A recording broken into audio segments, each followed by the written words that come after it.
नमस्कार, स्वागत है आप सभी का।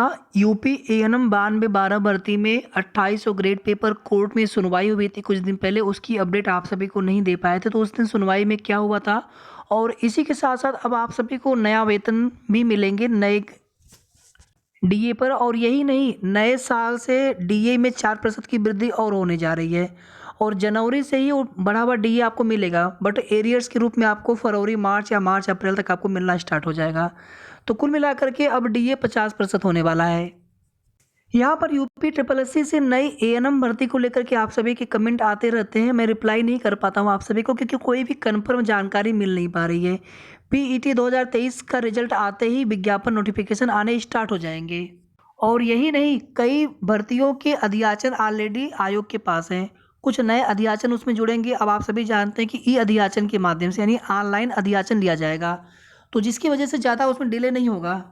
पहले लेटर के माध्यम से अध्याचन मांगे जाते थे, कोई कमी होने पर फिर वहाँ से उसको वापस किया गया, फिर दोबारा से नया अध्याचन, तो उसमें बहुत समय लग जाता था। लेकिन अब ऐसा नहीं होने वाला है। सिर्फ और सिर्फ शासन से हरी झंडे मिलते ही आपके अध्याचन पर जब भी काम आप सभी को बता देंगे और उसी के अकॉर्डिंग फिर आपकी भर्ती कब तक आ पाएगी ये भी आप सभी को बता सकेंगे। लेकिन फिलहाल में अभी तक आपके नई भर्ती को लेकर के अध्याचन पर काम ही नहीं शुरू हुआ है। एक बार पीईटी 2023 का रिजल्ट आ जाने दीजिए, उसके बाद फिर हम लोग कोशिश करेंगे। चाहे जितने पदों पर नोटिफिकेशन आए, लेकिन नोटिफिकेशन आना चाहिए। 3000 पदों पे आए, 4000 पदों पे आए, लेकिन विज्ञापन आना चाहिए। एनएचएम से 17,000 वाली जो वैकेंसी है, आप सभी जानते हैं कि उसमें भी एएनएम के पद हैं और वो भर्ती अभी तक पूरी नहीं हो सकी है, लेकिन मार्च तक वो भर्ती पूरी होने के चांस हैं। लेकिन उस भर्ती से और आपकी नई वैकेंसी से ज़्यादा फर्क नहीं पड़ेगा, क्योंकि जितने पद अस्थाई भर्ती के तहत जिन पर विज्ञापन आना होता है, उन पदों को अस्थाई भर्ती के तहत, सीधी भर्ती के तहत यूपी ट्रिपल एससी पीईटी से ही भरा जाएगा। ऐसा नहीं कि संविदा की जो भी एएनएम बहनें होंगी उनसे भरा जाएगा, ऐसा नहीं होता है। और इसी तरह से जो संविदा वाले पद होंगे उनको संविदा वाली भर्ती के माध्यम से यानी एनएचएम के द्वारा अपने एजेंसी के थ्रू वो वैकेंसी कंप्लीट करवाते हैं, उसकी भर्ती पूरी करवाते हैं, तो वो भर्ती उसी प्रकार से आएगी। फिलहाल में आप सभी तैयारी करते रहिएगा। तैयारी के लिए आप लोग बिल्कुल मत सोचिएगा, क्योंकि तैयारी कितना भी करेंगे आप सभी, आने वाले टाइम में पेपर का लेवल भी आपको अच्छा देखने को मिलेगा। ये सभी चीज़ें आपको बताने की आवश्यकता नहीं। आप सभी लोग देख रहे होंगे कि पेपर का लेवल दिनों दिन कितना हार्ड होता जा रहा है। और यही नहीं, अभ्यर्थियों की संख्या भी अब काफ़ी ज़्यादा होगी इसके पहले वाली भर्ती की तुलना में। तो आप तैयारी अभी से करते रहिए और हम कोशिश करेंगे कि बीच बीच में कुछ क्लासेज आप सभी को डेली या रेगुलर बेसिस पे आपको देते रहें। और जैसे ही पीईटी 2023 का रिजल्ट आ जाएगा, उसके तुरंत बाद हम लोग कोशिश करेंगे, जिस प्रकार से भी कोशिश बन पड़ेगा हम लोग कोशिश करेंगे और पूरी कोशिश करेंगे कि विज्ञापन पीईटी 2023 से ही नए विज्ञापन आ जाए एएनएम के लिए। और अध्याचन मंगाने में या अध्याचन वेरीफाई करने में ज़्यादा टाइम नहीं लगेगा, बशर्ते शासन से सहमति मिल जाए। जो भी जैसे भी आगे की जानकारी मिलेगी आप सभी को उसकी अपडेट दे देंगे हम। वीडियो को आप सभी प्लीज़ लाइक शेयर कर देंगे सभी तक, ताकि सभी तक ये जानकारी पहुंचती रहे। और आज की डेट में बिना प्रयास के कोई भी विज्ञापन भी देखने को नहीं मिल पा रहा है। इवन आप देखेंगे जेई हो गया या फिर एजीटीए के अभ्यर्थी लास्ट ईयर से वो लोग कोशिश कर रहे हैं। पेट 2021 से विज्ञापन आना था, नहीं आ पाया। पेट 2022 से विज्ञापन आना है, लेकिन अभी तक विज्ञापन नहीं आ सका है।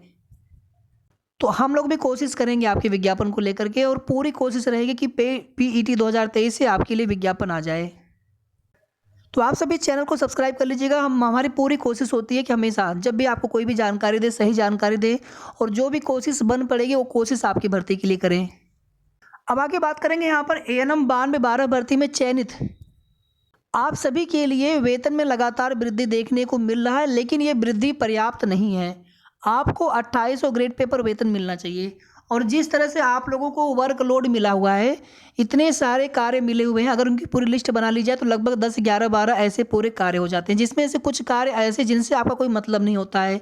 कहीं पर आप सभी को सुपरवाइजर बना दे रहे हैं, जहाँ पर आपका काम नहीं है वहाँ पर रिपोर्ट आपको बना के देना। कहीं पर कोई भी काम करना नहीं, गोल्डन कार्ड वाले में उसमें भी आपको काम सौंपा जाता है।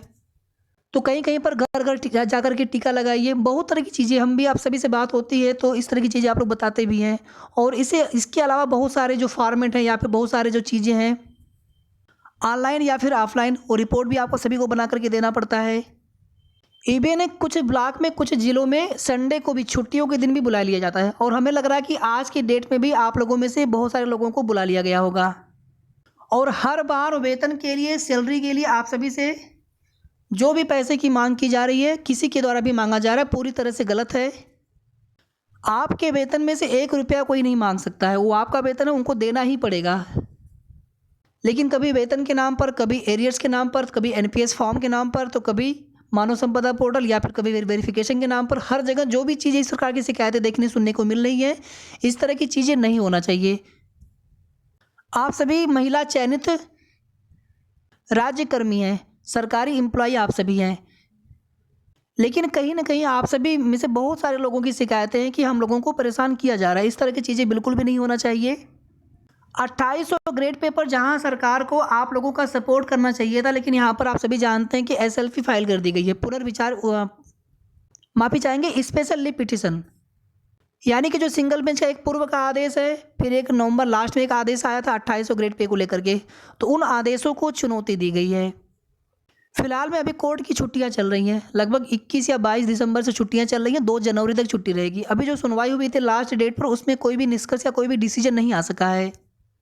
अभी उसमें पिटिशनर की भी अधिवक्ता महोदय की तरफ से समय मांगा गया था। कुल मिलाकर के नेक्स्ट डेट लगी है, लेकिन 2800 ग्रेड पे मिलने की उम्मीद कम लग रही है। जब सरकार ही हमारे आपके खिलाफ हो तो फिर कैसे काम होगा। और हमारे द्वारा बार बार निवेदन आग्रह किया जाता है, हमारे जो भी संगठन के लोग हैं या फिर जो भी इसमें पिटिशनर हैं जिनका हित प्रभावित हो रहा है सीधे सीधे, या जो लोग चाह रहे थे कि हमें पहले से बिल्कुल हमें एरियर्स जोड़ करके मिले, वर्तमान से भी अगर चीज़ें हो जाए तो कम से कम जो भी आपका वेतन अब से बनना स्टार्ट होगा वो वेतन आपका बढ़ा हुआ मिलेगा आपको, जो भी पहले के एम्प्लॉय हैं। बाकी आप लोगों को भी बेनिफिट मिलेगा। तो इस तरह की चीज़ों पर भी एग्री होना चाहिए था, यानी हर विकल्प पर विचार करते हुए मुख्यमंत्री जी से प्रत्यक्ष मुलाकात करके हम उनसे काम करवा सकते थे अपना, उनसे हम ये चीज़ें हो सकती थी। बाकी अगर हमारी बात अगर उन सभी भाइयों बहनों तक पहुंच रही है तो हमारा उनसे यही निवेदन है कि आप लोग इस हर स्तर से कोशिश करें।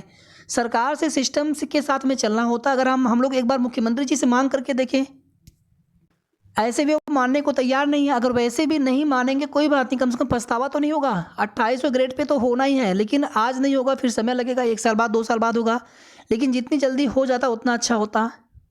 फिलहाल में देखिए अभी जो कोर्ट की सुनवाई है जिस हिसाब से चल रही है उसको देखते हुए, या फिर जिस दिन एसएलपी फाइल करने की घोषणा कर दी गई थी सरकार के द्वारा, उसी दिन 2800 ग्रेड पे मिलने की उम्मीद समाप्त हो गई थी कुल मिलाकर के। अब कोर्ट से अगर डिसीजन आ भी जाता तो उसके बाद फिर मैटर कहीं हाई कोर्ट डिवीजन बेंच में गया। अगर सरकार चैलेंज करती है तो मान जाएंगे तो अच्छी बात है, लेकिन फिर आगे चैलेंज करते फिर मैटर आगे गया तो उसमें फिर कुछ कह नहीं सकते हैं। कुल मिलाकर के जिस तरह से अभी अपडेट मिली है उसके अनुसार 2800 ग्रेड पे पर आपको वेतन मिलने की उम्मीद कम है। थोड़ा सा आप सभी आगे देख लीजिए, आपकी जो स्टार्टिंग सैलरी बन रही थी, आप सभी जानते हैं 42% डीए था उस समय। अभी अगर आपने ये सभी अगर ये न्यूज आप सभी ने पढ़ी होगी तो इसके अकॉर्डिंग जनवरी से चाहे राज्य कर्मी हो या फिर केंद्रीय कर्मचारी हो सरकारी, सभी को डीए में 4% वृद्धि के साथ वेतन मिल रहा है। और जो पेंशनर होंगे उनको डीआर मिलता है, तो उनके लिए भी वृद्धि होगी, आप लोगों के लिए भी वृद्धि होगी। फिर आप सभी जानते हैं कि 4% बढ़ने के बाद, डीए बढ़ने के बाद 46% डीए हो गया था, जो कि जुलाई से उसकी घोषणा हुई थी। लेकिन अब दोबारा से यहाँ पर 4% डीए बढ़ने के बाद डीए टोटल आपका 50% हो जाएगा, मतलब 21,700 आपका बेसिक पे हो गया। और पहले आपका जो डीए बन रहा था